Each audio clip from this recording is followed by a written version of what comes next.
Halo semua, selamat datang kembali di podcast Lab 45.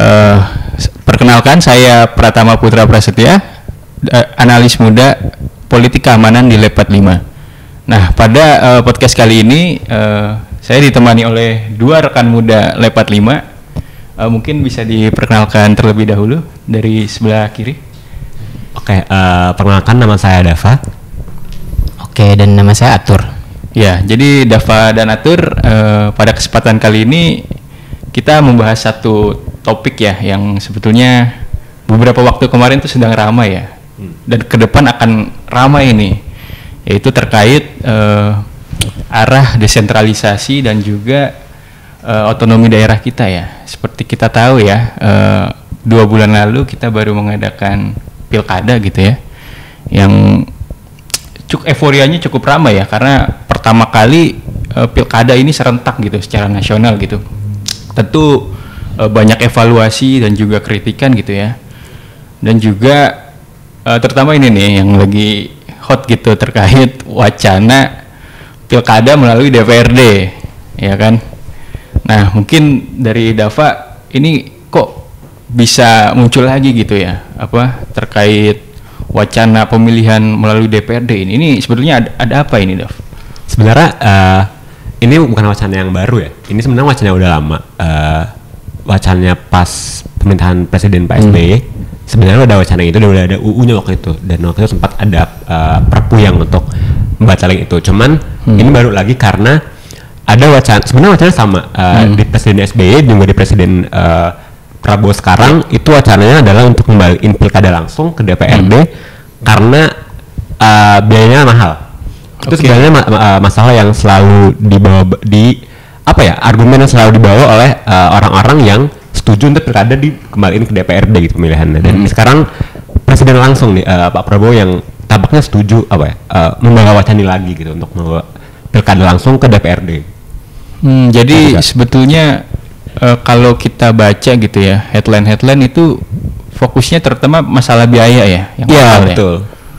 Kalau memang apa sih gitu yang membuat Presiden ini akhirnya cukup vokal gitu ya. Padahal ini kan satu proyek reformasi yang cukup penting gitu ya, masalah desentralisasi ini ya. Sebenarnya sebenarnya alasannya selalu sama ya.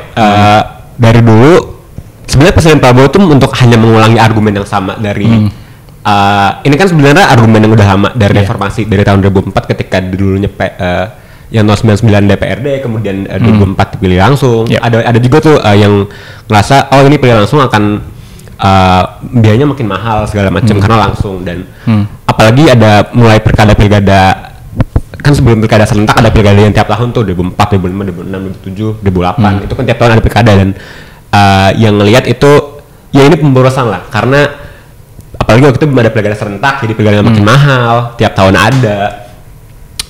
Jadi intinya sebenarnya pilkada mahal itu. Cuman ada lagi tuh banyak pro-nya yang bilang kayak karena biayanya mahal, KPU anggarannya triliunan. Jadi selain itu juga ada masalah kayak ada nanti pembelian uang, politik uang dari pilkada langsung ke masyarakat, jadinya demokrasi kita nggak sehat lah gitu.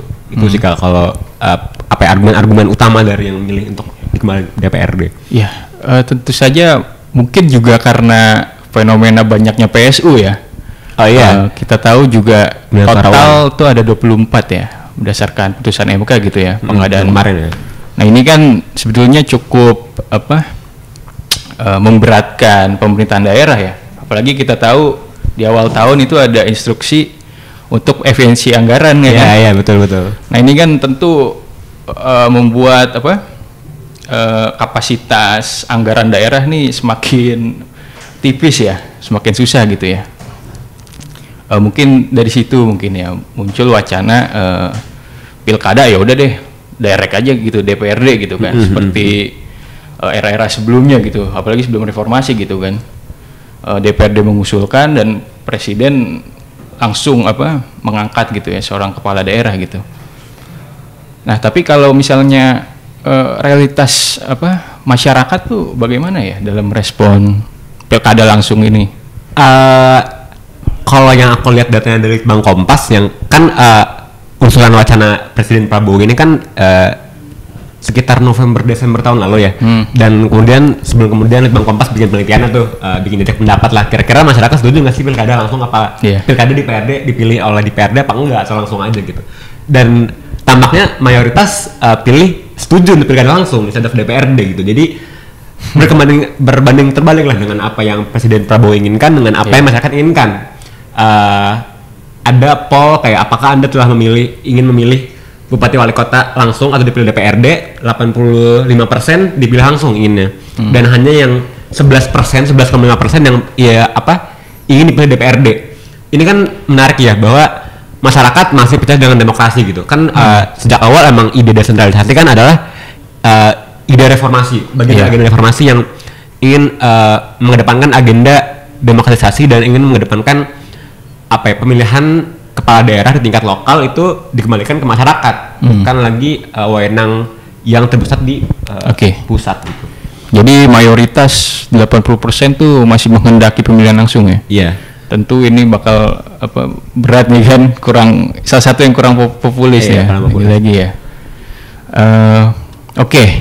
Kan mayoritas nih masih menolak gitu ya. Tapi gonjang-ganjing kemudian Mendagri dan juga elit-elit di DPR gitu ya, terutama ya koalisi pemerintah ya, itu menghendaki pemilihan langsung. Nah, sebetulnya apa kaitannya sih? Mungkin sekarang aku atur nih pilkada langsung ini dengan itu tadi ya, proyek reformasi itu ya, terkait asas desentralisasi. Memang sepenting apa gitu? Seperti yang tadi Dava bilang sih sebenarnya, bahwa pada akhirnya desentralisasi adalah agenda reformasi yang dilaksanakan pasca runtuhnya rezim Orde Baru. Pada akhirnya desentralisasi di Indonesia ini punya tujuan sebenarnya. Pada akhirnya untuk mendorong lahirnya pemimpin daerah. Karena dulu kan dipilihnya oleh elit-elit yang ada di pusat gitu ya, karena proses-proses pemutusan kekuasaan dari segala aspek baik ekonomi maupun pemilihan-pemilihan kepala daerah itu ditentukan oleh di ibu kota gitu, di tingkat nasional. Jadi pada akhirnya sistem kita itu sangat sentralistik di Orde Baru. Nah, karena Orde Baru berganti, runtuh, lalu dituntutlah ada agenda demokratisasi dan reformasi, pada akhirnya desentralisasi ini jadi salah satu bagian yang paling penting untuk membawa keputusan-keputusan kewenangan yang tadinya hanya ada di pusat, yang cuman ada di kalau kita dulu mengenalnya Jawa sentris gitu ya, akhirnya dikembalikan lagi gitu kepada daerah dan provinsi. Jadi desentralisasi ini ya instrumen yang penting sih. Jadi mereka itu ya berpadan ya, vis a vis gitu ya. Dan pada akhirnya kita bisa lihat implikasinya kalau Presiden Prabowo ya ingin mewacanakan pilkada dikembalikan ke DPRD, berarti ada tarik menarik atau tarik ulur proses desentralisasi ya antara pusat dan daerah. Karena kita perlu memahami desentralisasi itu kayak pendulum. Jadi pada akhirnya kalau misalnya dulu di zaman Orde Baru pendulum itu ditarik sangat pusat gitu ya. Pada akhirnya di tahun 98 dan di tahun 2004 pendulum itu ditarik sangat jauh. Jadi kewenangan itu bahkan dulu di tahun 99 dan 2004 itu sangat besar di kota. Jadi khususnya desentralisasi di bidang fiskal dan pembagian keuangan di daerah. Nah, pada ini Big Bang Decentralization. Ya, Big Bang Decentralization. Nah, pada akhirnya ada perubahan-perubahan juga dan di sini jadi implikasi yang besar. Tapi pada intinya sebenarnya desentralisasi ini kan adalah perubahan yang struktural ya. Pemerintahan ini mentransfer kekuasaan dia gitu. Dan pada akhirnya desentralisasi ini ya jadi strategi yang kuat untuk membangun bukan hanya aspek demokrasi, tapi aspek pembangunan yang ada di dalamnya. Karena kita bisa tahu kebijakan-kebijakan Orde Baru yang sentralistik yang memusatkan pembangunan itu di daerah Jawa, gitu. Yang akhirnya tujuan desentralisasi bukan hanya meningkatkan demokrasi, tapi juga meningkatkan pembangunan dan ekonomi di daerah selain Jawa juga, gitu. Nah, pada akhirnya ya sebenarnya demokratisasi yang dilakukan di Indonesia nggak akan efektif tanpa adanya desentralis kekuasaan yang efektif juga gitu. Oke, jadi ada tuntutan gitu ya bahwa ya asas desentralisasi ini ya untuk pemerataan juga gitu ya. Kita bisa mendorong potensi-potensi lokal begitu kan. Dan tentu saja mungkin kaitannya dengan pilkada itu ya, mendorong munculnya pemimpin-pemimpin lokal itu ya. Betul. Ya, jadi bahkan Presiden Jokowi pun merupakan produk dari betul daerah kan. Iya. Siapa lagi gitu, maksudnya tokoh yang muncul dari tingkat kota ke tingkat provinsi, lalu ke tingkat nasional. Karena kita bisa lihat presiden-presiden sebelumnya adalah tokoh-tokoh politik, elit nasional gitu. Jadi sebenarnya Presiden Jokowi juga adalah hasil dari desentralisasi sebenarnya, karena dia bisa ada pemerataan demokrasi juga di sana gitu. Betul ya, dan membuka peluang gitu ya, dan juga partisipasi masyarakat. Nah mungkin kalau untuk tadi kan disebutkan bahwa ada harapan otonomi daerah ini akan membawa pemerataan gitu ya. Nah mungkin kalau dari segi mungkin dari segi data gitu ya, empiris, mungkin ada yang bisa ditunjukin nggak? Sebenarnya kita bisa lihat grafik dan data yang ditunjukkan oleh Videm Institute. Dia memberikan indeks demokrasi lokal dan regional di tingkat lokal dan di tingkat kota dan kabupaten dan di tingkat provinsi. Kita bisa lihat peningkatan di tahun undang-undang di tahun 1999 dan undang-undang di tahun 2004 ya, pada saat itu perihal desentralisasi, meningkatkan indeks demokrasi lokal dan indeks demokrasi regional. Dan pada akhirnya ketika kita melihat data dari UNDP tentang HDI atau indeks pembangunan manusia, ternyata perkembangan indeks demokrasi lokal regional juga memberikan implikasi yang stabil ya bagi peningkatan pembangunan di Indonesia, khususnya di tingkat regional dan lokal. Itu sih ada implikasi ya, bahwa pada akhirnya desentralisasi ya bukan hanya perihal kewenangan kekuasaan politik semata doang, tapi dia juga memberikan kewenangan-kewenangan pembangunan daerah ya ditentukan oleh daerahnya sendiri gitu. Itu sih salah satunya. Kita juga bisa lihat perbandingan indeks yang diberikan oleh Videm Institute ini antara demokrasi di tingkat lokal, regional, dan politik elektoral sebenarnya. Kita bisa lihat di saat krisis 98 lalu ada proses reformasi di sana. Kita bisa lihat ternyata partisipasi dan indeks karakteristik elektoral kita meningkat. Gitu. Jadi budaya elektoral kita, proses-proses politik kita dalam ranah elektoral itu meningkat, khususnya setelah terdapat peraturan-peraturan mengenai desentralisasi. Pada akhirnya ya elit-elit ini kan ada regeneralisasi elit baru yang muncul mungkin di tingkat kota, yang muncul di tingkat provinsi. Jadi sebenarnya kualitas pemilu itu ya menentukan kualitas demokrasi. Tanpa desentralisasi, mungkin kualitas pemilu kita nggak akan sebagus atau mungkin nggak akan se-better yang sedang kita rasakan sekarang. Walaupun kita bisa lihat tren demokrasi elektoral ini sebenarnya agak menurun. Nah, ya ini mungkin ada implikasi-implikasi lain. Itu cukup berpengaruh. Ya, cukup berpengaruh. Daerah, ya. Betul.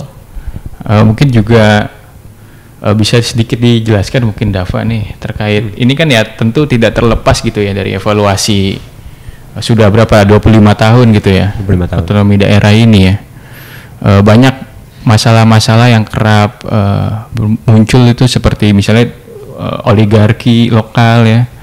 Terus juga ada premanisme gitu ya. Banyak ormas-ormas gitu yang dibiayai oleh penguasa lokal gitu kan. Ya, dan tentu saja kalau berbicara mengenai politik elektoral di daerah nih, politik uang gitu ya masih sangat marak. Nah ini mengapa gitu ya? Apakah ini karena pilkada langsung saja kah? Atau memang ada kondisi-kondisi ya struktural gitu ya di daerah-daerah ini? Sebenarnya masalah politik di Indonesia ya, itu sebenarnya nggak bisa kita especially di politik lokal kayak politik uang, ada dinasti politik itu nggak serta-merta kita tunjuk kesalahannya kayak ini pilkada langsung atau ini pilkada DPRD, pilkada nggak lewat DPRD nih. Sebenarnya tadi yang kata-kata ini struktural sih. Pasca Orde Baru ada tesis menarik dari Fedy Harrison Robinson, anak politik mungkin tahu, itu bilang bahwa sebenarnya kita bukan di masa reformasi tapi pasca Orde Baru, pasca otoritarianisme. di mana elit-elit yang tadinya ditumbuhkan oleh Orde Baru itu bertransformasi, tidak hilang tapi bertransformasi gitu di tingkat jadi elit lokal lama yang tadinya yang ada Orde Baru itu tumbuh, itu mereka dalam tanda kutip membajak demokrasi Indonesia, bertransformasi dan beradaptasi dengan sistem demokrasi gitu. Yang mana ini sebenarnya ngebuat politik kita yang menurutku ini hanya tingkat prosedural aja gitu, belum substansial. Nah ini juga spill over ke politik lokal di tingkat provinsi dengan tingkat kabupaten kota gitu. Ketika ada demokratisasi, elit-elit lokal yang tadinya dicengkram oleh Orde Baru di tingkat lokal, mereka lokal strongman ini kayak ya misalnya penguasa sumber daya ekonomi, kalau misalnya penguasa tambang atau misalnya penguasa kelapa sawit yang landlord di sana, itu mereka punya kesempatan lebih banyak karena tadi ada demokratisasi untuk membajak sistem politik lokal yang demokratis ini gitu. Jadi ada pilkada langsung, jadinya ya udah pakai pilkada uang, jadi ada namanya elite capture gitu. Jadi ketika sistem demokrasi di politik lokal dan politik nasional di capture oleh elit itu sih. Dan kalau misalnya kita ngomongin politik elit juga nggak jauh-jauh, itu sebenarnya kelihatan juga dari dinasti politik ya.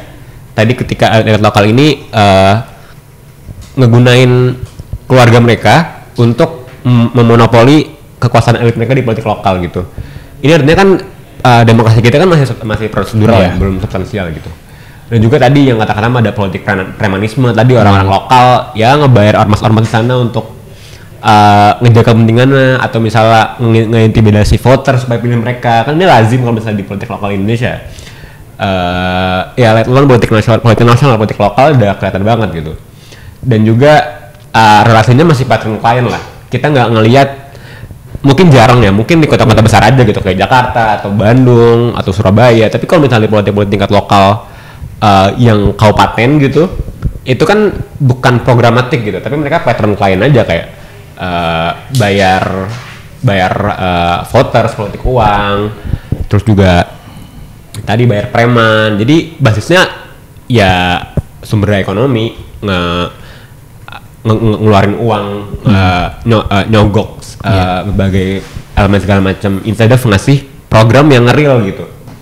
Itu sih mungkin tantangan desentralisasi di Indonesia kalau kita lihat. Jadi sebenarnya ada kaitannya juga ya dengan ongkos biaya politik itu yang mahal itu ya. Jadi elit-elit ini semacam terdorong gitu ya untuk nyari-nyari sokongan dana lah seperti itu ya. Dan ini tentunya sedikit predatoris gitu ya, atau sangat predatoris gitu terhadap institusi lokal gitu kan.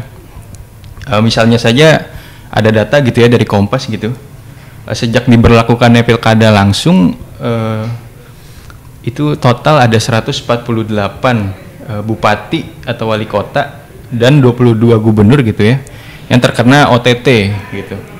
Nah ini kan dari jumlah ini tentu saja semacam mengafirmasi gitu ya bahwa ya politik kita mahal gitu kan hingga ke tingkat lokal begitu. Nah mungkin kalau Atur melihat nih kan dengan mahalnya biaya kampanye gitu kan yang harus dikeluarkan oleh calon kepala daerah gitu. Bagaimana sih mungkin upaya kita gitu ya untuk meredam gitu ekses seperti itu? Sebenarnya ini juga ada implikasi yang menarik sih bahwa ketika Presiden Prabowo bilang wacana yang dilanggengkan di pilkada DPRD itu untuk mengefisiensi anggaran gitu ya, untuk menghemat pembiayaan, tapi di sisi lain ternyata pembiayaan ini justru sangat lebih berpengaruh terhadap keadaan patron klien dan keadaan pembagian sumber daya yang ada di elit lokal gitu. Jadi kita bisa lihat sebenarnya jika nanti wacana pemilihan DPRD ini dilakukan gitu ya, kalau kita membuat skenario, apakah itu menghemat anggaran karena pemilu itu mahal atau karena sumber daya elit politik itu digelontorkan penghematan sumber daya mereka aja gitu. Jadi kita perlu bisa lihat kan yang lain. Iya, gitu. karena kan tadi disebut dimensinya ada banyak gitu, elite capture atau mungkin patron klien yang masih banyak. Nah, implikasinya kalau misalnya kita balik lagi dipilih oleh DPRD, bagaimana kita bisa menjamin efisiensi itu untuk proses penghematan anggaran, bukan untuk penghematan uang-uangnya elit, gitu. Betul. Pada akhirnya pilkada langsung itu mungkin terkesan bagi elit mungkin terkesan memboroskan gitu, boros dan mahal. Tapi pada akhirnya kita nggak bisa hanya lihat pemilu itu dari segi boros atau enggak, tapi bagaimana legitimasi kekuasaan yang diberikan oleh masyarakat itu tersalurkan langsung dalam proses yang lebih demokratis gitu. Walaupun memang pemilihan DPRD itu ada sistem-sistem demokrasi yang berbeda, tapi bagaimana kita bisa menjamin sih gitu pilkada DPRD ini dapat menjaga proses demokratisasi yang mungkin kalau bahasa politiknya itu lagi backsliding gitu, lagi mundur gitu. Kita bisa lihat tren demokrasi elektoral kita tuh lagi turun gitu, khususnya di periode kedua Jokowi sampai Prabowo sekarang.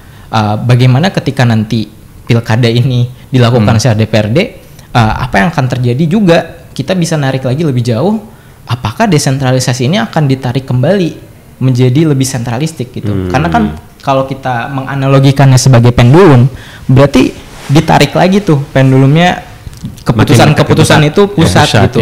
Gimana kalau misalnya seorang presiden adalah ketua partai juga, lalu dia adalah partai pemenang juga di daerah-daerah. Nanti dia bisa memberikan instruksi juga. Ini instruksi partai, nggak bisa ganggu gugat gitu. Itu bisa terjadi. Justru pemilihan yang dipilih oleh DPRD akan menjauhkan proses elektoral dari masyarakat dan hanya mempreservasi kepentingan-kepentingan elit lagi gitu. Yang sekarang mungkin banyak banget implikasi elitisme juga di dalam politik lokal. Bayangkan kalau kita kembali lagi ke DPRD. Pada akhirnya ya pilkada langsung itu perlu diperbaiki dan perlu dipupuk gitu pada akhirnya. Lalu hal lain yang mungkin bisa kita lihat adalah ya selain dari desentralisasi ini untuk mencegah yang tadi ya dimensi-dimensi elitisme dan lain-lain adalah peran partai politik itu penting dalam menjaga kesehatan politik lokal dan desentralisasi. Karena pada akhirnya keputusan-keputusan pembangunan yang ada di tingkat regional dan di tingkat daerah kebanyakan akan dilakukan dan diawasi dan diputuskan oleh partai politik yang hidup dan berkuasa di dalamnya gitu. Jadi pada akhirnya yang perlu direformasi itu sebenarnya bukan RU misalnya nanti ada RU pilkada DPRD, tapi tentang pengawasan partai politik, dana mereka gitu ya. Kan proses pendanaan juga pembiayaan itu ya. Pembiayaan. Apakah memang pembiayaannya perlu transparansi yang lebih jauh atau enggak? Nah, sebenarnya hal lain yang mungkin bisa kita tarik ya dari pembahasan ini ya sebenarnya peran masyarakat sipil sebenarnya. Karena pada akhirnya yang akan berdampak dari pilkada dipilih secara langsung ataupun DPRD adalah masyarakat yang ada di dalamnya gitu. Desentralisasi kan pada akhirnya awalnya bertujuan untuk meratakan pembangunan dan memberikan hak-hak yang sama yang mungkin pada saat Orde Baru itu timpang. Apakah misalnya ketika kita memilih satu sistem pilkada dengan sistem yang lain akan mempengaruhi pembangunan dan akan mempengaruhi kesempatan masyarakat sipil untuk berpartisipasi dalam proses demokrasi. Dan pada akhirnya peran masyarakat secara luas, khususnya masyarakat sipil ya perlu terus dikembangkan dan terus diedukasi gitu. Jadi peran mereka sangat-sangat krusial untuk menjaga, mengawasi dan melihat wacana ini sebenarnya menguntungkan siapa? Apakah mungkin nanti akan menguntungkan partai doang gitu ya? Ataukah menguntungkan masyarakat secara luas gitu? Gitu sih Kak. Iya, satu poin tadi yang menarik ya terkait partai politik itu ya. Apakah kalau misalnya pilkada langsung fungsi-fungsi dari partai untuk mengkader gitu ya, menciptakan kader dan menjadi sarana agregasi aspirasi dari warga itu bisa terlaksana dengan baik kan, seperti itu problemnya kan. Mungkin juga tadi betul yang disampaikan Atur ya, mungkin perlu ada pengawalan gitu ya terhadap justru partai politik itu ya harus direformasi ya. Betul. Sebagai mungkin kalau aku sederhanain pemilu gitu ya ini terutama juga di lokal gitu ya, itu sebagai rahim begitu, rahim bagi munculnya pemimpin-pemimpin politik yang berkualitas ya. Nah sementara partai politik ini sebagai penyemai gitu ya, Betul, yang betul. melahirkan gitu kan pilihan-pilihan terbaik gitu yang akan dipilih di pilkada gitu. Baik, kalau begitu mungkin ada tambahan dari Ada teman? Intinya aku sih ngelihatnya iya sih tadi intinya kalau misalnya problemnya tuh dibilang apa pilkada tuh mahal atau mending ya udah gampang aja kita cari shortcut ke DPRD kan. I think that's not a problem. It's not a structural problem. Itu intinya ya bukan ada di pilkada atau enggak, tapi ada di sistem kaderisasi partai, edukasi politik, kualitas demokrasi kita kan itu yang sebenarnya harus disemai kan. Jangan kita cari kayak shortcut untuk mereduce atau mengurangi biaya politik yang mahal dengan mengorbankan partisipasi masyarakat yang luas tadi gitu, apalagi di politik lokal kan juga. Ya ini kan politik yang kita hidup keseharian di lokal gitu, we are localized gitu. Kita hidup di kota, kita kerja di kota, kita hidup di desa misalnya, atau kita tumbuh di desa kan itu apa ya? Politik lokal di keseharian kita gitu. Masa kita menarik partisipasi masyarakat dari politik lokal keseharian kita gitu. Jadi itu sih mungkin perlu ada komitmen gitu ya. Tentu saja ya mau bagaimanapun ya demokrasi itu membutuhkan biaya begitu ya, membutuhkan biaya yang tidak murah juga gitu kan. Sementara efisiensi ini tentu kan kita mempertanyakan kan alokasi ini seperti apa ini ke pos-pos, apakah justru berkomitmen untuk memperkuat gitu ya sistem pemerintahan demokrasi kita gitu, atau justru menurunkan gitu ya. Kalau misalnya mau lebih murah lagi ya tentu kembali ke otoriter gitu ya, semua terpusat gitu ya, tidak ada tidak perlu mencetak surat suara begitu ya, dan juga channel-channel lain begitu. Betul. Baik, mungkin itu ya kalau pandangan-pandangan dari kita gitu ya. Pada intinya pilkada, soal wacana pilkada melalui DPRD ini mungkin secara biaya ya pasti akan mengurangi ya. Cuman secara partisipasi dan juga fungsi-fungsi daripada efisiensi melahirkan kader-kader pemimpin yang berkualitas itu menjadi berkurang. Satu hal mungkin Kak, kita perlu lihat implikasinya bahwa kenapa sih pemerintah selalu menekankan kepada biaya gitu. Pada akhirnya proses demokrasi itu nggak bisa hanya dilihat dari soal cost benefit aja gitu. Pada akhirnya kita perlu biaya itu ya sebuah pengorbanan yang mungkin nggak seberapa bagi investasi yang besar gitu. Kalau pemerintah hanya melihat efisiensi biaya, jadi kita bisa mengimplikasikan dan kita bisa lihat kesimpulannya, bahwa ternyata terlihat sangat bisnis politik banget Itu implikasi mungkin yang sangat besar, dan mungkin ketakutanku ya dari pembahasan ini, jangan sampai nanti ketika wacana ini berhasil dimasukkan ke arus utama gitu ya, dan masuk ke ranah elektoral, apakah ini akan menjadi bagian dalam proses demokratisasi, atau kembali lagi kita kepada tarikan-tarikan keterpusatan daerah gitu. Resentralisasi jadi hubungan pusat dan daerah ini ya jadi semakin besar lagi di pusat gitu. Itu sih yang perlu kita menegasikan perimbangan itu ya. Betul. Nah, gitu teman-teman. Jadi mungkin kita sebagai masyarakat sipil gitu ya perlu mengawal juga nih. Kan kita tahu bahwa ya beberapa waktu ke depan RUU pemerintahan daerah dan juga pemilu gitu ya akan dibahas gitu kan di DPR ya, sudah masuk prolegnas ya, terdaftar kalau nggak salah ya. Mungkin itu dari kami ya. Semoga bermanfaat gitu terkait pembahasan demokrasi ini ya, terutama terkait arah desentralisasi dan juga politik pemerintahan daerah di Indonesia. Kalau ada komentar boleh di komen di bawah ini. Jangan lupa juga di like dan subscribe. Sampai jumpa. Terima kasih. Terima kasih.